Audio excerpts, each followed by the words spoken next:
let's be honest, you probably like the Motorola Photon 4G or the HTC Evo 3D as much as I do, but grandma doesn't need that phone, or your mom doesn't need that phone, or maybe your teenage daughter. She doesn't need that high-end HD recording, dual-core toting Android smartphone. No, a mid-range device works just fine, and T-Mobile has got you hooked up. Here it is, the HTC Wildfire S. Now, this was announced at Mobile World Congress earlier in the year, and it's a great little mid-range Android device. It's for those people that don't need, the 1 gigahertz dual-core super phone. They just need something with a good OS, something that's reliable, and a smartphone where they can browse the web, check Facebook from time to time, things like that. This fits the bill. It's available now for $79.99 after mail-in rebate with a 2-year agreement. It's available in 2 colors, white and black, and it has a 600 megahertz processor, 5 megapixel camera, but it does come with Android 2.3. Now, is this the phone to get for grandma, for mom, or should you go with a basic phone, maybe a feature phone, or get something on sale like the Evo 4G? We'll find that out in the full review, but first, got to give some love to my boys at Best Buy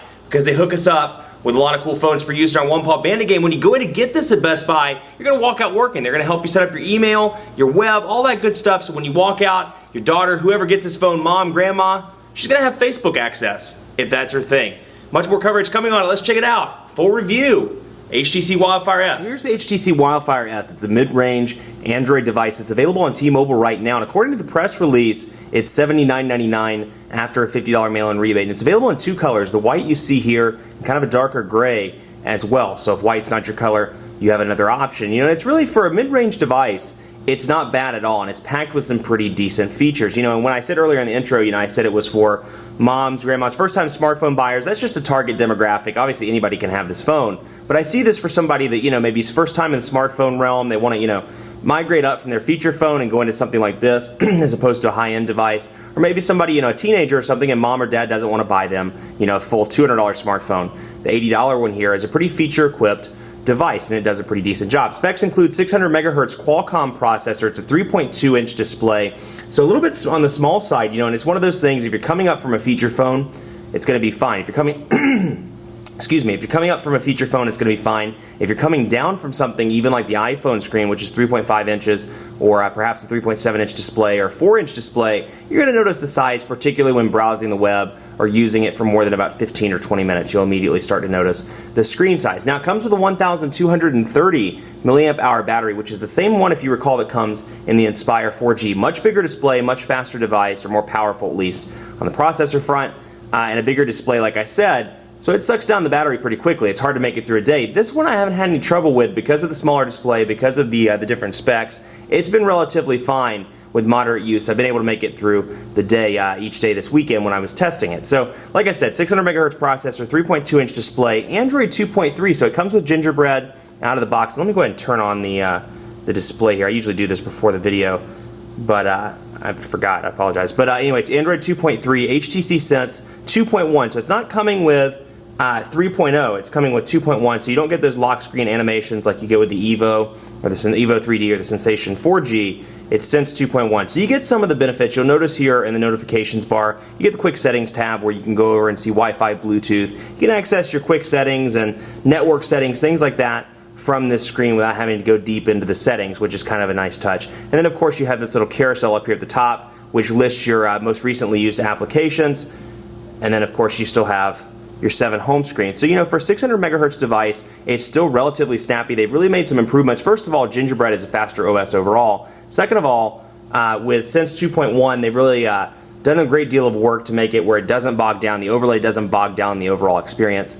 And it looks good. So you can see out of the box, very similar menu structure here as well to 2.1. Think HTC Droid Incredible 2 here if you've worked with it before. Very similar structure with the menu where you can scroll between frequent and downloaded and then all of your apps.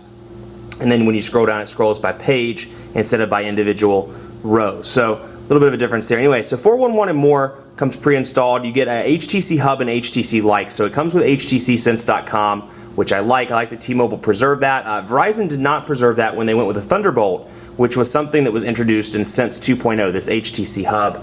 And so obviously the Thunderbolt had Sense 2.0, but it did not come with HTC Hub or HTCSense.com access to those at least. Now where that benefits I'll get into in just a second, but you can see my account, my device, and of course visual voicemail, Wi-Fi calling, T-Mobile Mall, Slacker, and then of course you can access Wi-Fi hotspot by going to the quick settings. So it's, like I said, pretty equipped device given its status as a mid-range unit. And then over here you have your volume rocker, micro USB charging port, 5 megapixel camera on the back with a flash, and then you have your 3.5 millimeter headphone jack and a power button. Now you have this lip at the bottom, typical HTC kind of lip here, very similar to the design. Your capacitive buttons, home, menu, back, and search on the front, and kind of a nice little grill plate here. So all in all, you look at this in comparison to something like, let's say, the Photon, and you can see the size difference. I mean, it's a smaller device, and it's going to fit for people with larger hands like mine. It's going to fit pretty well in the hand. Now that said, it's going to be one of those smaller devices when you go to make a phone call. If you have a big face or a lot of distance between your ear and your mouth, it's going to be a smaller device. So personal preference thing. You may love it, you may hate it, but give it a go and take a look at it in the store. Now what I was saying about HTC Sense.com is over here in the personalization menu. Because this is running Sense 2.1, it has the latest personalization menu, so you can change the scene, which I'll show you right here. And you can change between, social play, different scenes, depending on whether you're at work, you're on the, it's a weekend, whatever. But the skin ability here, where I can go between slate and then the current or the typical HTC skin. Now I can get more here, and it's not going to let me in. But this is where I can access HTCSense.com, so I can download new ringtones, new wallpapers, new themes as well, and that's a big benefit as opposed to not, just being stuck with the two skins that are out of the box and that's it. So we'll go ahead and apply the HTC theme so you can just see the difference here. And like I said, for a 600 megahertz device, it's pretty snappy. I haven't really had any slowdowns. It's obviously not going to run games really quickly or do anything that's system intensive, but I haven't really had any slowdowns. I mean, I've been relatively pleased with the speed of the device. Seems pretty speedy in everything I throw at it. And then here you can see that the App Store down here changed to accommodate the new theme. So you can make those changes. You can download additional ones from the market, or from Sense.com rather, which is pretty cool. So we can go back through here. We already covered that. Let's take a look at messaging so you can see what the keyboard looks like on a smaller device. Let's see here. Compose message. We'll go down here to add text, and you can see here's the keyboard. It comes with the HTC keyboard, but it actually comes with two out of the box. It comes with the HTC keyboard and swipe as well. So if you prefer swipe, it's available out of the box. Now, because it has a 3.2-inch display, it's going to be hard for people with larger thumbs like myself or others to type on it, even in landscape mode, just because it's a smaller display. You look at something like the Photon, again, pretty big display here, and pretty easy to type on with large thumbs. But in landscape, again, we'll try the Quick Brown Fox rolled around in mustard and needs a bath. So you can see, again, landscape not too bad. And then when you get into portrait, it's very, very small. Let's say, hey there, how are you?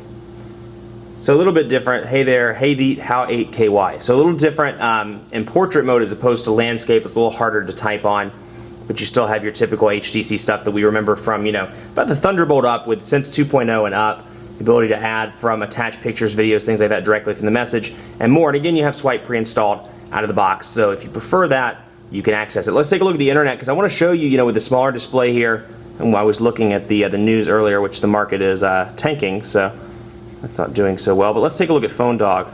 Let's go to some more exciting news. Let's go to Phone Dog. More optimistic news, more upbeat news. We don't need to think about the markets crashing or any sort of recessionary things. Let's take a look here. And this is obviously a 3G device on T-Mobile, so network speeds are relatively fast, and we'll get into that a little later, probably in part 2, but just to show you, you can go down through here, and you can see Phone Dog loads up pretty quickly. And again, it's a 600 megahertz processor, so it's not going to load, and be a pinch to zoom isn't going to be as quick as something like the G2X or some of these other devices that T-Mobile carries. But you can see, again, and the page isn't even fully loaded yet. We'll wait for it to load. But this is what I'm getting into, with a 3.2-inch display. It's pretty hard to see all the info on the screen. So it's, a small display, something that you may have to get used to if you're coming down from another smartphone and migrating over to this one. But again, if it's somebody that's migrating up from a feature phone, they're not going to have a problem with that. Come on, Phone Dog, let's load. There we go. So you can see a little bit of a lag and pinch to zoom. Then once it kicks up, it seems like it's pretty reasonable. Let's see. There we go. Okay. And see, once it gets started, it seems like it's fine. So again, pinch to zoom, pretty responsive, and you have the typical HTC layout here with the browser, where when I go to a second window, it leaves me where I left off, and I get this nifty little preview, so I know where I can go back and start reading from. It's a little bit easier as opposed to just a text link, which when you click on it, it takes you back. So I can open up a second page, for example, and go back and then I can bring that one up. And that also can be accessed by scrolling all the way out.